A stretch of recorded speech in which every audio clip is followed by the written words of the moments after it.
வணக்கம். பரபரப்பு மீடியா செய்திகளுக்காக நான் நிரோஷன்.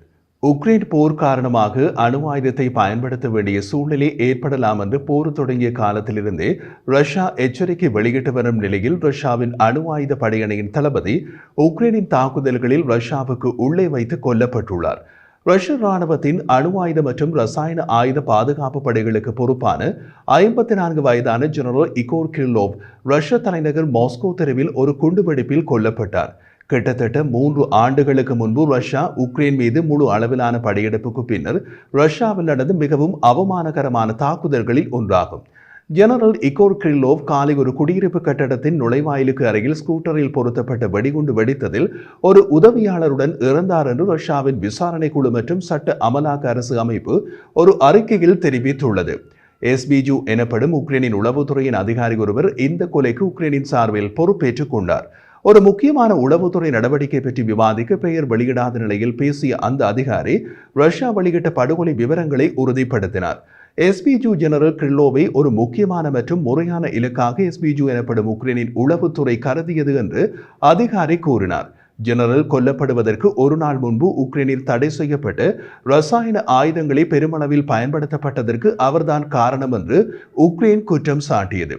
உக்ரைனிய துருப்புக்களை அவர்களின் தளங்களில் இருந்து வெளியேற்றும் முயற்சியில் ரஷ்ய துருப்புக்கள் உக்ரைனிய நிலைகள் மீது நச்சு கலவைகள் கொண்ட வெடிப்பொருட்களை ஏவியதாக பாதுகாப்பு சேவைகள் கூறியது. ரஷ்ய ராணுவத்தின் கூற்றுப்படி ஜெனரல் கிரில்லோவ் மேற்பார்வையிட்ட பிரிவு ரசாயன மற்றும் அணு ஆயுதங்களை பயன்படுத்தும் போது ரஷ்ய துருப்புக்களை பாதுகாப்பது போன்ற சிறப்பு பணிகளை செய்கிறது. அத்துடன் அதீத வெப்பத்தை ஏற்படுத்தும் ஆயுதங்களை கொண்ட தாக்குதல்கள் போன்ற தாக்குதல் நடவடிக்கைகளை மேற்கொள்கிறது. ஜெனரல் கிரில்லோவ் ரஷ்யாவின் கதிரியக்க ரசாயன மற்றும் உயிரியல் பாதுகாப்பு படைகளின் தலைவராக இருந்தார். RIA நோவோஸ்டி வெளியிட்ட சுயசரிதையின்படி TOS-2 என்ற தெர்மோபேரிக் ராக்கெட் லாஞ்சரை உருவாக்க அவர் உதவினார். ரஷ்ய ராணுவம் உக்ரைனில் தெர்மோபேரிக் ராக்கெட் பயன்பாட்டை அடிக்கடி தெரிவிக்கிறது. 2022ஆம் ஆண்டு உக்ரைன் படையெடுப்பு தொடங்கியதிலிருந்து போர்க்களத்திலிருந்து வெகு தொலைவில் உள்ள ரஷ்ய ராணுவ அதிகாரியின் மிக உயர்ந்த மரணத்தை இந்த தளபதியின் வெளிப்படையான படுகொலை பிரதிபலிக்கிறது. உக்ரைனிய தாக்குதல்களில் கொல்லப்பட்ட மற்ற ரஷ்ய ஜெனரல்கள் ரஷ்யாவால் ஆக்கிரமிக்கப்பட்ட உக்ரைனில் அல்லது முன்வரிசைக்கு அருகில் கொல்லப்பட்டனர். இவர்தான் ரஷ்யாவுக்குள் கொல்லப்பட்ட ராணுவ அதிகாரிகளில் பதவி அந்தஸ்தில் உயர்ந்தவர். ஒரு காலத்தில் ரஷ்ய ராணுவ அகாடமிக்கு தலைமை தாங்கிய ஜெனரல் கிரில்லோவ் உக்ரைன் மற்றும் மேற்கு நாடுகளுக்கு எதிரான ரஷ்யாவின் தாக்குதல்களில் முக்கியமானவர். இவர் செய்தி ஊடகங்களில் அடிக்கடி உரையாற்றினார் மற்றும் ஆதாரமற்ற கூற்றுக்களுடன் தொலைக்காட்சியில் தோன்றினார். உதாரணமாக 2023ஆம் ஆண்டில் நோயால் பாதிக்கப்பட்ட கொசுக்களை ரஷ்யாவுக்குள் பரப்புவதற்கு வடிவமைக்கப்பட்ட ஆளற்ற விமானங்களை பயன்படுத்த அமெரிக்கா திட்டமிட்டுள்ளதாக அவர் கூறினார். பிப்ரவரியில் மாஸ்கோவின் துருப்புக்கள் கைப்பற்றிய உக்ரைனிய நகரமான ஆப்ரிக்காவுக்கு அருகில் உக்ரைனிய ரசாயன ஆயுத தயாரிப்பு ஆய்வகத்தை ரஷ்ய படைகள் கண்டுபிடித்ததாகவும் ஜெனரல் கிரில்லோவ் கூறினார். இந்த கூற்றை உக்ரைன் கடுமையாக மறுத்தது. ஜெனரல் கிரில்லோவை கொன்ற வெடிப்பு சுமார் 6:12 மணிக்கு நிகழ்ந்தது. அத்துடன் அது மிகவும் சக்தி வாய்ந்ததாக இருந்தது. குண்டுவெடிப்புக்கு அதற்கு அருகில் இருந்த கட்டடத்தின் 3வது மாடி வரை ஜன்னல்களை சேதப்படுத்தியது என்று RIA நோவோஸ்டி ரஷ்ய அரசு செய்தி நிறுவனம் தெரிவித்துள்ளது. மற்றொரு ரஷ்ய அரசு செய்தி நிறுவனமான டாஸ் ஜெனரல் கிரில்லோவை கண்காணிக்க பயன்படுத்தப்பட்ட மறைவான கேமராவை அருகில் உள்ள கார் ஒன்றில் புலனாய்வாளர்கள் கண்டுபிடித்ததாக கூறியது. எஸ்பிஜு அதிகாரி தி நியூயார்க் டைம்ஸ் மற்றும் பிற செய்தி நிறுவனங்களுடன் பகிர்ந்து கொண்ட ஒரு காணொளியில் ஒரு காரின் உட்புறத்தில் இருந்து பதிவு செய்யப்பட்ட ஒரு காணொளியில் குண்டுவெடிப்புக்கு சில நிமிடங்களுக்கு முன்பு 2 பேர் கட்டடத்தை விட்டு வெளியேறுவதை காணலாம்.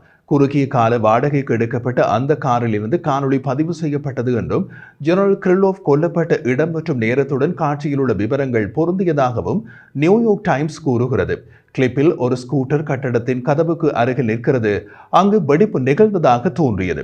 வெடிபொருள் எங்கு வைக்கப்பட்டது என்பது குறித்து ரஷ்ய புலனாய்வாளர்கள் வழங்கிய விளக்கத்துடன் பொருந்துகிறது. இந்த வெடிகுண்டு 2 பவுண்ட்ஸ்களுக்கும் அதிகமான TNT சக்தியை கொண்டிருந்தது என்று புலனாய்வாளர்களை மேற்கோள் காட்டி டாஸ் கூறியது. கொலை நடந்த சில மணி நேரங்களில் கிரெம்ளினில் இருந்து எந்த கருத்தும் இல்லை. இருப்பினும் ரஷ்ய அரசு தொலைக்காட்சி பகல் நேர செய்தி ஒளிபரப்புகளில் ஒரு முக்கிய செய்தியாக அதை சோகம் என்று அழைத்தது. ரஷ்யாவின் நாடாளுமன்றத்தின் கீழ் சபையில் அமைப்பின் தலைவர் வியாசிஸ்லாவ் வோலோடின் ஜெனரலுக்காக ஒரு கணம் மௌனமாக அஞ்சலி செலுத்துமாறு கேட்டுக்கொண்டார். மேலும் அவரை ஒரு இராணுவ தலைவர் மட்டுமல்ல, முதலில் ஒரு விஞ்ஞானி என்று விவரித்தார். உக்ரைனின் இந்த திட்டமிட்ட தாக்குதல் குறித்து அமெரிக்காவுக்கு தெரிவிக்கப்படவில்லை என்று மூத்த அமெரிக்க அதிகாரி தெரிவித்தார்.